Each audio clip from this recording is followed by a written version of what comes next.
For our next example, we see that we should be calculating a function written as a function of a positive acute angle for the tangent of 280.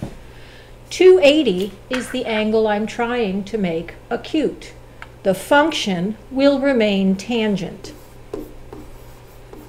My job is to decide whether my answer will be positive or negative and to choose the appropriate angle that would have the equivalent value to an angle of rotation of 280 degrees.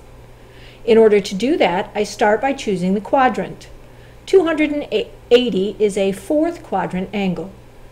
In the fourth quadrant, looking above in my notes, I see that only the cosine is positive, which means that my tangent value will be negative.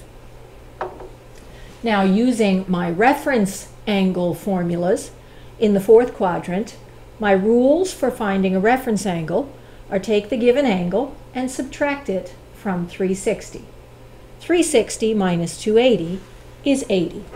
That means that if I were to type in the negative tangent of 80, I would get exactly the same answer as if I typed in the positive tangent of 280. I encourage you to take a moment, please, pause your computer, and try the last 5 answers. These are the 5 answers that you should have gotten. Please take note that in example number 5, we were working with degrees and minutes, so I put my answer in degrees and minutes. In example number 8, we were working with decimal degrees, so I put my answer in decimal degrees. Yet all 5 answers that I filled in while you were practicing are still functions that are the same function I began with, and now the angles are both positive and acute. The next thing that we'll need to do, now that we know how to find a reference angle, where each trig function is both positive and negative, is to find exact values. In order to do this, you'll need to consult the exact values chart that we filled in 2 pages ago. You'll find that exact values chart right here, and you'll want to keep that handy. The directions for finding the exact value of a trig function are to begin again by choosing the appropriate quadrant for the given angle and the sign that that particular quadrant's angle combined with the trig function will have. For example, tangent in the fourth quadrant will definitely be a negative number. The second step of finding an exact value is finding the reference angle. You'll notice that this is exactly what we had been doing on the previous page, which is to say that every exact value that we calculate is going to start with the process that we just did. It's this third step that is the only one that is different. You're basically going to use that reference angle along with the given trig function to find the answer on the chart 2 pages previous. The only difference is that answer may be negative if you had decided in step 1 that your trig function will be negative. For example A, we decided that tangent in the fourth quadrant is a negative answer. Starting with the same process we used just a moment ago, I will find a reference for 330. In the fourth quadrant, the rule for finding a reference is to take the given angle and subtract it from 360. 360 minus 330 is 30. Now I go 2 pages prior and I find the tangent of 30 on my chart. 2 pages prior. Oops, I went too far. Here's my chart, and the tangent of 30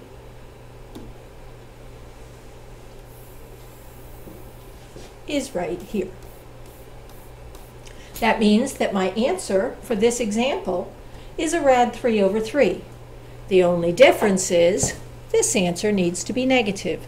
So I will call this a negative rad 3 over 3. Now it's worth stopping at this point to highlight the fact that when I'm dealing with exact values, I'm dealing with radicals. Exact values are never going to be non-terminating, non-repeating decimals. If I were to type negative rad 3 over 3 into my calculator, I'd get a very long decimal that has been rounded to 8 or 10 places. I can't use that decimal because it's not an exact value. It is a rounded value. Let me do several other examples for you and show you the process. In example B, starting with the same type of process, sine in quadrant 3 is a negative answer. Keep the same function, find the reference in quadrant 3.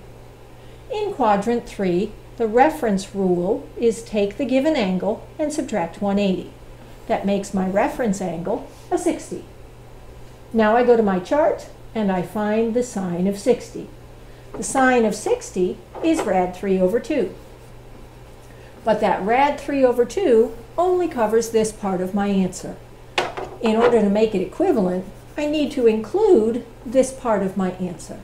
And that means that the sine of 240 is negative rad 3 over 2. Now I happen to know that that's the decimal equivalent of 0.8660. That means if I were to type sine 240 into my calculator, I would get negative 0.8660. Let's try another one. Now we're moving on to combine what we've just learned with angles of rotation. Keep in mind, an angle of rotation has gone around usually at least one full time, and often more than that. So a cosine of 390 is the equivalent of a cosine of 30. It's gone around one full rotation of 360 and then 30 degrees more. So I will write that this is a first quadrant or positive value of a cosine of 30. I'll go to my chart 2 pages prior and find that a cosine of 30 is also equal to rad 3 over 2. Try and recall from our first day of trig that the sine of one acute angle and the cosine of the alternate acute angle always gave me the same value answer. The reason one was positive and one was negative was because they landed in different quadrants.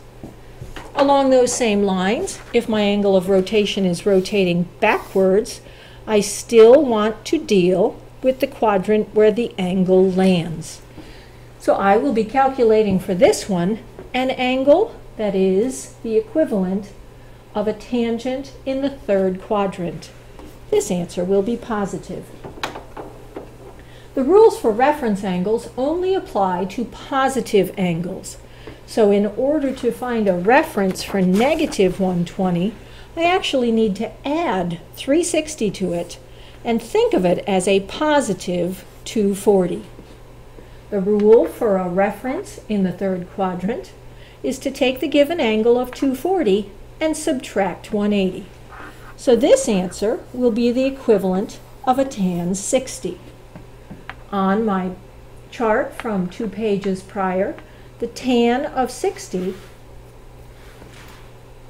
is a rad 3. This answer will be positive, as mine was.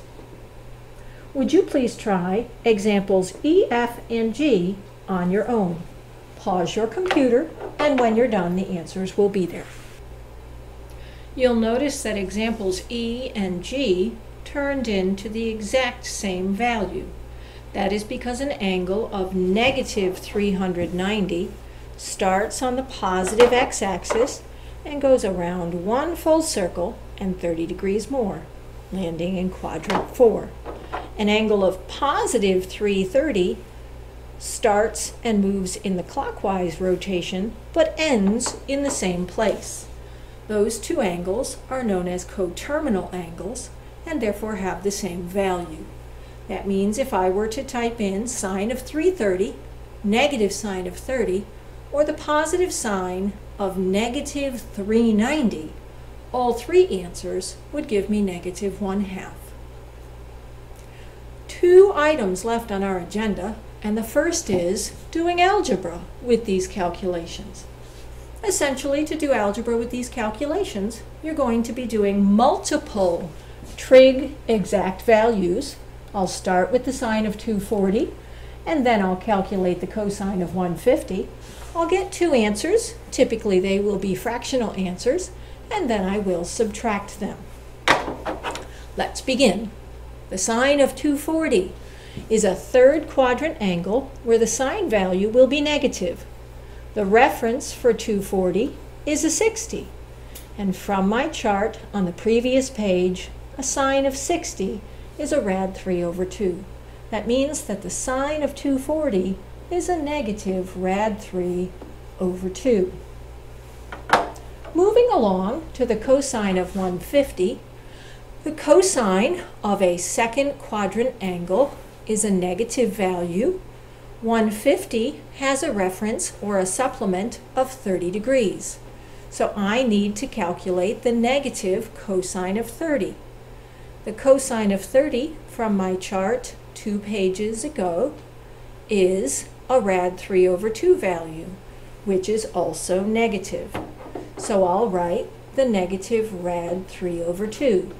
Now, algebraically, please note that the negative that I began with, this negative right here, was a negative that came with the question.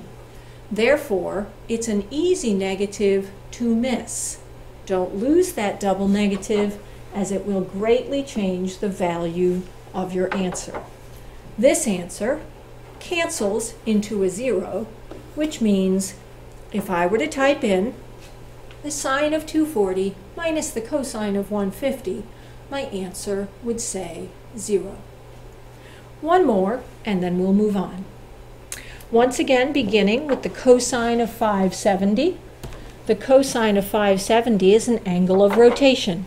If I think of that angle of rotation in 90-degree increments, it starts on the positive x-axis and goes all the way around to 360, then 450, then 540, and lands somewhere in quadrant 3, about 30 degrees past 540, and that means that in the third quadrant, cosine will be a negative value. Now you'll notice I was given a negative, and that makes a double negative. So I will be looking for the positive cosine of an angle that is 30 degrees past this 540 mark. And once again, my formulas for reference angles only work on positive angles that happen to be between 0 and 360. In order to work with an angle of 570, I need to bring it down a notch by subtracting a value of 360.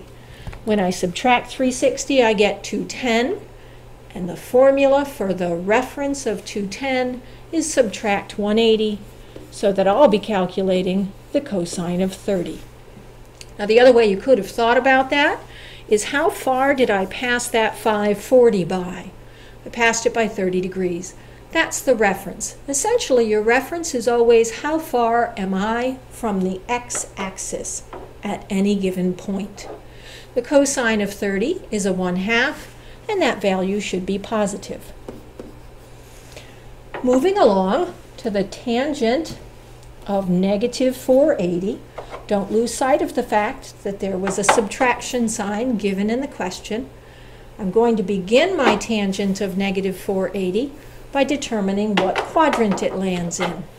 Negative 480 means go backwards a full circle, that's 360, and then by 90s, that will give me 450, and then I've gone 30 degrees beyond that.